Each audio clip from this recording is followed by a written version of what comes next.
class is sentences with the English grammar for any classes. Actually जो grammar होती है ना वह किसी भी क्लास के लिए इम्पोर्टेंट नहीं होती है कि ये टारगेट नहीं होता है कि मुझे ही पढ़ना है या मुझे ही पढ़ना है। ग्रामर जो भी होती है फैक्ट मतलब होती है और ये सभी के लिए इम्पोर्टेंट होता है, चाहे वो क्लास 6 का स्टूडेंट हो या क्लास 12 का स्टूडेंट हो या क्लास बैचलर का हो या किसी भी क्लास का। अगर उसे किसी लैंग्वेज को सीखना है या तो लिखना सीखना हो, है ना, लैंग्वेज को लिखना सीखना है, पढ़ना सीखना है, समझना सीखना है, तो सबसे पहले उस लैंग्वेज की ग्रामर क्लियर होनी चाहिए। ग्रामर को पढ़ना आना चाहिए, ग्रामर समझना चाहिए, व्याकरण को समझना चाहिए, हिंदी संस्कृत उर्दू या इंग्लिश कोई भी हो। तो ये जो क्लासेस आपकी चल रही है ऑल ऑफ स्टूडेंट सभी के लिए है और इसे अगर आप लास्ट तक देखेंगे तो बहुत ही बेहतरीन तरीके से समझ में आएगा कि what is sentence and how many types of sentence and how many parts of sentence, what is difference between parts of sentence and types of sentence, यानी कि दोनों में डिफरेंस क्या है, ये सारी चीज कवर हो जाएगी। सेंटेंस क्या होती है इसको आप समझिए। अब बार बार बताई जाती है कि सेंटेंस जो होता है वो कलेक्शन ऑफ वर्ड होता है, यानी कि वर्ड की कलेक्शन होती है, वर्ड की ग्रुपिंग होती है। वर्ड की जो कलेक्शन ग्रुपिंग हो रहा है वह क्लियर रूप से एक सही फॉर्मेट में होना चाहिए, एक सही सीक्वेंस में होना चाहिए। वो हमारा क्या कहलाएगा, वाक्य कहलाएगा, सेंटेंस कहलाएगा। सिंपल कोई भी सेंटेंस हो, सेंटेंस को फॉर्मेट क्लियर होना चाहिए, अच्छी मीनिंग्स आनी चाहिए। अगर हमने एक सेंटेंस को डिक्लेयर किया, सिंपल सेंटेंस है Ram is a good boy, simple है, और इस वाक्य को आप समझिए कि Ram is a good boy अगर क्लियर फॉर्मेट में है तब तो यह वाक्य का अर्थ निकलेगा, और यदि अर्थ निकलेगा तो वाक्य है। यदि अर्थ नहीं निकलता है, सही फॉर्मेट में ना हो, सब्जेक्ट ऑब्जेक्ट या ऑब्जेक्ट इधर से उधर इधर उधर सही क्रम न रखी जाए तो हमारा सेंटेंस नहीं है। ये हमारा सेंटेंस है Ram is a good boy, एक सही फॉर्मेट में है, राम एक अच्छा लड़का है, सही क्लियर रूप से रखी गई है, ये हमारा वाक्य बन जाएगा। लेकिन अगर इसी को good boy is a Ram वगैरह इधर से उधर बोलते हैं, that is not a correct sentence, ये हमारा करेक्ट सेंटेंस नहीं होगा, क्योंकि इधर के उधर फॉर्मेट रखी जाएगी, गलत हो जाएगी। तो मेरे अकॉर्डिंग आपको सेंटेंस समझ में आए। अ सेंटेंस के डेफिनेशन अगर देखें हैं तो a sentence is the collection of words that means uses a clear format, a clear senses. हाँ, ये सारी चीज हमारी सेंटेंस कहते हैं। अगर हम बात करें सेंटेंस की मतलब कि खंडन करने का, तो ये सेंटेंस को टू स्ट्रक्चर में डिवाइड की गई है, एक पार्ट्स ऑफ सेंटेंस की और एक टाइप्स ऑफ सेंटेंस की। तो types of sentence that means अलग है और parts of sentence that means अलग है। अब पार्ट्स ऑफ सेंटेंस की अगर हम बात करें तो पार्ट्स ऑफ सेंटेंस में जो ये बॉय, गुड, इज, राम, ये जो भी चीजें हैं इसको पार्टिंग किया जाता है, पार्टीशन किया जाता है कि किस प्रकार से ये पार्टीशन यानी पार्ट्स ऑफ स्पीच वर्ड के भेद के अंतर्गत जो पार्ट्स ऑफ स्पीच जो शब्दों के भेद होते हैं इनको तोड़ तोड़ करके समझा जाता है। ये हमारा क्या होता है, पार्ट्स ऑफ सेंटेंस होता है। टाइप्स ऑफ सेंटेंस एक प्रकार होता है, सेंटेंस के कितने भेद होते हैं, किस तरीके से उसका फॉर्मेटिंग क्लियर होती है, इनके विषय में टाइप्स ऑफ सेंटेंस के विषय में अभी क्लियर कराई जाएगी। पार्ट्स ऑफ सेंटेंस में अगर हम बात करें तो सेंटेंस लिखने का सही फॉर्मेट आप सभी लोग जानते हैं, S plus B plus O होता है इंग्लिश में, और अगर उसी को हिंदी में अगर आप समझोगे तो हिंदी में समझने के लिए S plus O plus B होता है, कुछ इस तरह से स्ट्रक्चर आती है। ये हिंदी के लिए है, ठीक है, ये हिंदी के लिए है। एस ओ बी से आप सिंपल हिंदी आप लिख लेते हैं, यस बी ओ से आप इंग्लिश लिख लेते हैं। तो यस फॉर सब्जेक्ट हो गई, वी फॉर वर्ब हो गई, ओ फॉर ऑब्जेक्ट हो गई, आप सभी लोग जानते हैं। अब इसी को क्या करेंगे, है ना, इंग्लिश का जो फॉर्मेट है इन्हीं को तोड़ करके हम समझेंगे। अब सब्जेक्ट ये पार्ट्स ऑफ सेंटेंस को दो टाइप्स में डिवाइड की गई है, एक सब्जेक्ट के रूप में और एक प्रेडिकेट के रूप में। सिंपल सब्जेक्ट और प्रेडिकेट को छांटने का एक मेन फैक्टर मैं बता दूं कि वाक्य निश्चित रूप से सब्जेक्ट से और वर्ब से बनती है, और नियरली अगर देखा जाए तो कोई ऐसी वाक्य नहीं है जिसमें आपका वर्ब न हो, और यदि वर्ब है तो उस वर्ब को एक्टिविटीज को करने वाला व्यक्ति भी होगा, मीन्स उसको कौन कर रहा है, उस एक्टिविटीज को कौन कर रहा है, वही हमारा क्या हो जाएगा, सब्जेक्ट हो जाएगा। कोई भी सेंटेंस अगर लिखते हैं तो निश्चित रूप से उसमें एक्टिविटीज है, वर्ब्स है, और उस वर्ब को कौन कर रहा है ना, वर्ब पर या जो भी क्रिया आ रही है उस पर कौन प्रश्न लगाइए और पता कीजिए कि कौन उस कार्य को कर रहा है, दैट मीन्स सब्जेक्ट ही करेगा। और यदि सब्जेक्ट क्लियर हो जाता है तो बाकी के जितने बचे हुए वर्ड्स होती हैं वह प्रेडिकेट होती है। ठीक है, अब सब्जेक्ट यदि क्लियर कर लेते हैं तो सब्जेक्ट के अंतर्गत आपको एक डिटरमाइनर होता है, एक क्वालिफायर होता है, और मेन वर्ड, हेड वर्ड, यानी कि सब्जेक्ट को वाक्यों को अलग अलग लेवल पर डिटरमाइनर क्या है, क्वालिफायर क्या है, हेड वर्ड या मेन वर्ड क्या है। इसमें आपको एक सेंटेंस लिखूंगा और सेंटेंस पर क्लियर करूंगा कि ये तीनों क्या होती हैं, सब्जेक्ट और प्रेडिकेट। सिंपल अगर हम समझें, अगर एक वाक्य है ब्लाइंड मैन walks है ना in the morning, एक वाक्य मैंने लिखा। अब इस वाक्य में देखिएगा कि walks क्या है, वर्ब है, और अभी मैंने बताया कि अगर आप वर्ब को छाटिए और वर्ब पे वर्ब मतलब वर्ब पे कौन का प्रश्न कीजिए, who walks कौन वॉक करता है, कौन टहलता है, तो कौन टहलता है इसमें ब्लाइंड मैन, ये हमारा क्या बन जाएगा, सब्जेक्ट बन जाएगा। तो सिंपल ये सेंटेंस का ये सब्जेक्ट बन गया, और बाकी के वर्ब से लेकर के और जितने भी वर्ड लिखे गए हैं ये हमारा प्रेडिकेट हो जाएगा। सिंपल अगर सब्जेक्ट और प्रेडिकेट के विषय में अगर डिवाइड करनी है तो एक सब्जेक्ट को छांटिए, बाकी जितने भी वर्ड आपको लिखी गई होती है सिंपल प्रेडिकेट होती है, सभी जानते हो। अब सब्जेक्ट में ये तीन प्रकार का आर्टिकल्चर आ रही है, डिटरमाइनर आ रहा है, क्वालिफायर आ रहा है, फिर मेन वर्ड और हेड वर्ड आ रही है।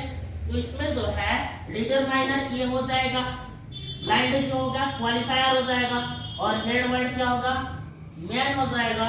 तो मैन हमारा हेड वर्ड या मेन वर्ड हो जाएगा। ब्लाइंड क्वालिटी है, क्वालिफायर है, क्वालिफायर का मतलब सब्जेक्ट की क्वालिटी को बताता है। तो इस मैन के अंदर एक क्वालिटी है, वो अंधा है, ब्लाइंड, तो ये क्वालिफायर हो जाएगा ब्लाइंड।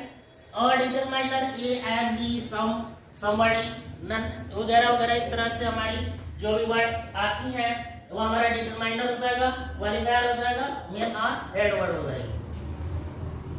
अब हम बात करेंगे सब्जेक्ट के बाद प्रेडिकेट की। तो प्रेडिकेट में अभी इसी वर्ब को लिखते हैं, तो इसमें हमारा सब्जेक्ट हो गया, ये वर्ब हो गया और ये ऑब्जेक्ट हो गया। प्रेडिकेट को तोड़ते हैं तो इसमें वर्ब का मतलब जो एक्टिविटीज हो रही है वर्ब उस वाक्य में। अब उस वर्ब में एक ही वाक्य में एक वर्ब, दो वर्ब, तीन वर्ब, यानी कि ज्यादा से ज्यादा वर्ब यदि आती हैं तो ये चेक करना है कि सब्जेक्ट के साथ मैन डायरेक्टली रूप से वर्क कौन कर रहा है, सब्जेक्ट के साथ डायरेक्टली रूप से मेन वर्क कौन कर रहा है। वह जो मेन वर्क होगा है ना, मुख्य क्रिया होगी, वह डायरेक्ट लेवल में चली जाएगी, डायरेक्ट वर्क हो जाएगी।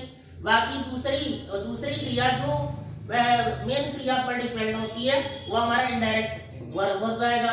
तो वर्क में दो तरह के डायरेक्ट वर्क और इनडायरेक्ट वर्क होती हैं। और फिर इसी प्रकार से ऑब्जेक्ट लिखी जाए तो ऑब्जेक्ट में दो तरह के, 2, 3, 4 ऑब्जेक्ट में बहुत लंबा ऑब्जेक्ट भी लिखा जाता है। तो डायरेक्ट ऑब्जेक्ट और इनडायरेक्ट ऑब्जेक्ट, दो तरह के ऑब्जेक्ट आती हैं। डायरेक्ट ऑब्जेक्ट जो होता है वह क्रिया पर डिपेंड होता है कि कौन सबसे पहले वर्क हो रहा है है ना, कर्ता के द्वारा कौन सा वर्क सबसे पहले हो रहा है वह डायरेक्ट ऑब्जेक्ट हो जाएगा। बाकी जितने भी बचे हुए वर्ड्स होंगे वे सब के सब इनडायरेक्ट हो जाएंगे। और बाकी ऑब्जेक्ट के बाद भी और सारी लंबी वर्ड या वाक्य लिखी जाती हैं, वो एक्सेट्रा वगैरह में रखी जाती हैं, जो ऑब्जेक्ट का ही लास्ट वर्ब होती हैं, लास्ट ऑब्जेक्ट होती हैं, यानी कि डायरेक्ट ऑब्जेक्ट ही होती हैं। तो ये आपको समझ में आया कि सब्जेक्ट के 3 प्रकार और प्रेडिकेट के भी 3 प्रकार। जब हम सब्जेक्ट और प्रेडिकेट की एक लंबी क्लास लगाएंगे तो हम एक एक एग्जांपल को अच्छी तरह से क्लियर करते हुए समझाएंगे। फिलहाल आप इतना समझिए कि सब्जेक्ट और प्रेडिकेट को इतने 3 लेवल पर बांटी जाती है। कुछ ओवरव्यू समझ लीजिए इसमें, इस वाली वीडियो में। आपको नेक्स्ट वाले में मिलेगा कि पार्ट्स ऑफ सेंटेंस को किस प्रकार से एकदम क्या बोलते हैं डीपली मिलेगी कि डिटरमाइनर, क्वालिफायर, मेन वर्ड कैसे और कब किस प्रकार से आ जाती है, ये वर्ब ऑब्जेक्ट कैसे सिलेक्शन की जाती है, विद एग्जांपल के साथ समझाई जाएगी। अब हम बात करते हैं टाइप्स ऑफ सेंटेंस की। ये जो टाइप्स ऑफ सेंटेंस होती है वो पार्ट्स ऑफ सेंटेंस से बिल्कुल हटके होती है। पार्ट्स ऑफ सेंटेंस जो शब्दों को का तोड़ मड़ोड़ होता है, subject, object, case, parts of speech, noun, pronoun, adjective, verb, adverb, preposition, conjunction, interjection की जो भी पार्टीशन होती है उनको तोड़ा जाता है, उसको अलग अलग किया जाता है। लेकिन टाइप्स ऑफ सेंटेंस में बिल्कुल ऐसा कुछ नहीं होता। टाइप्स ऑफ सेंटेंस में सीधा सीधा उसकी भावार्थ जो मीनिंग्स होती हैं वह मीनिंग्स किस पोजीशन में जा रही है उसी चीज को बताई जाती है टाइप्स ऑफ सेंटेंस। ये टाइप्स ऑफ सेंटेंस अगर हम देखें तो सभी बच्चों के लिए इम्पोर्टेंट होती है। अगर आप टेंस की क्लास लेते हो, नरेशन की क्लास लेते हो, वॉइस की क्लास लेते हो या पैराग्राफ डेवलपमेंट की क्लास लेते हो, तो सभी क्लास के लिए हमारा types of sentence and parts of sentence की विशेष जरूरत होती है, जो कि मैं हल्का हल्का ओवरव्यू कर रहा हूं। मैं यहाँ पर देखिए parts of sentence, types of sentence में हमारा आपकी 3 ही वाक्य होती है।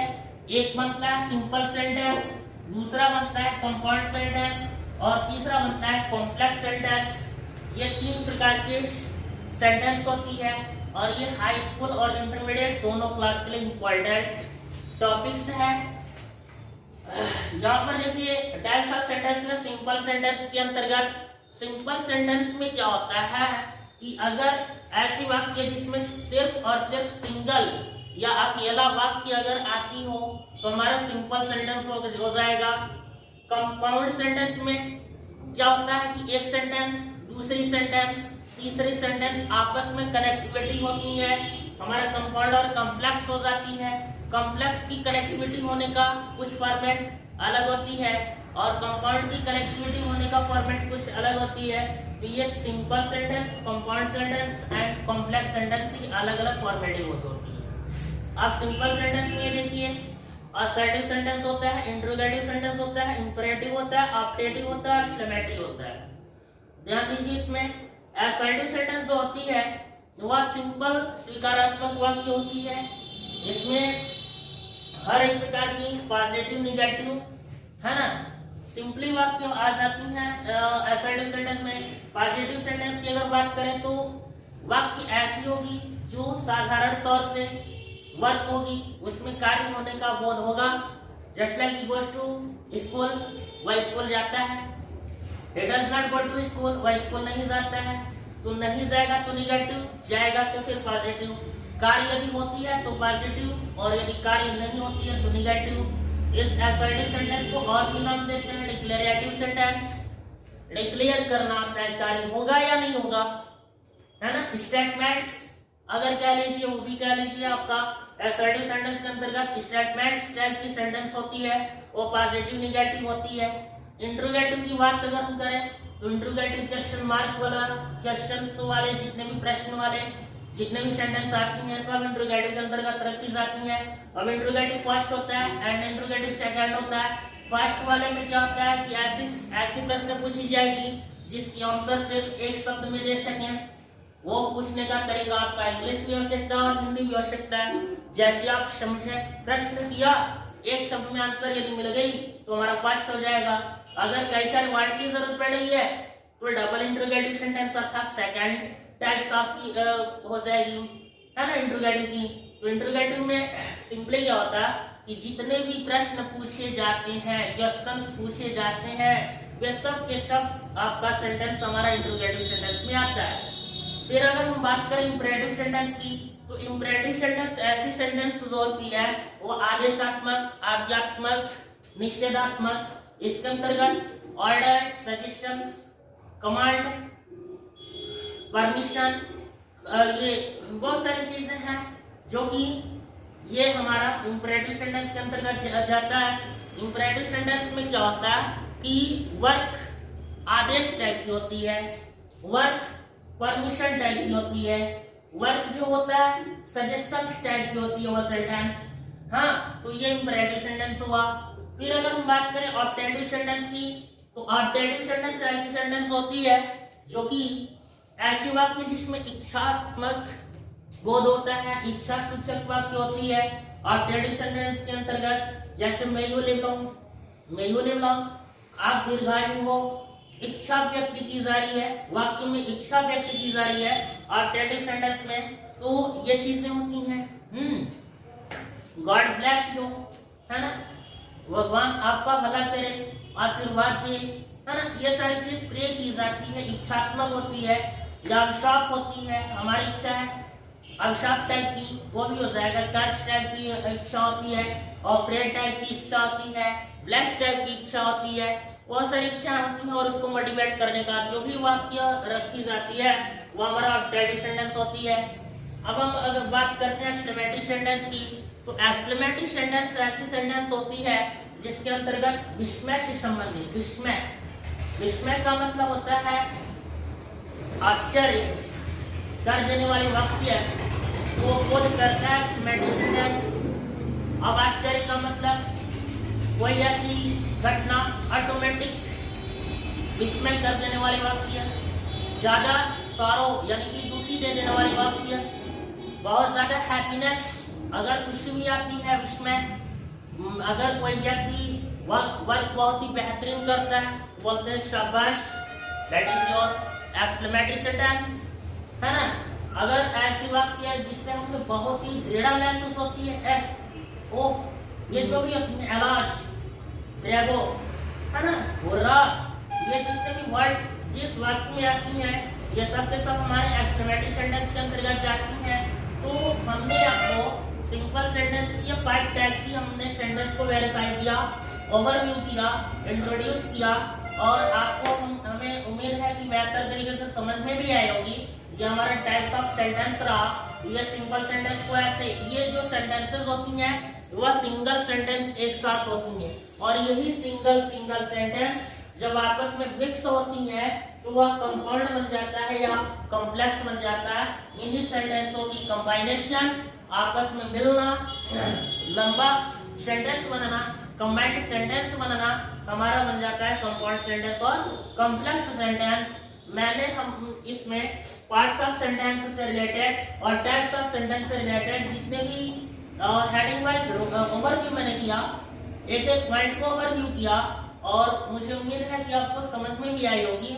और इससे रिलेटेड और भी एग्जांपल से समझने के लिए मैं अलग से पार्ट्स ऑफ सेंटेंस एंड अलग से टाइप्स ऑफ सेंटेंस की एक वेरिफिकेशन को वेरीफाई करते हुए बेहतर तरीके से समझाएंगे आप लोगों को। और इस वीडियो से आप लोग लगे रहिए, अच्छा लगे लाइक कीजिए। Thank you, that's all.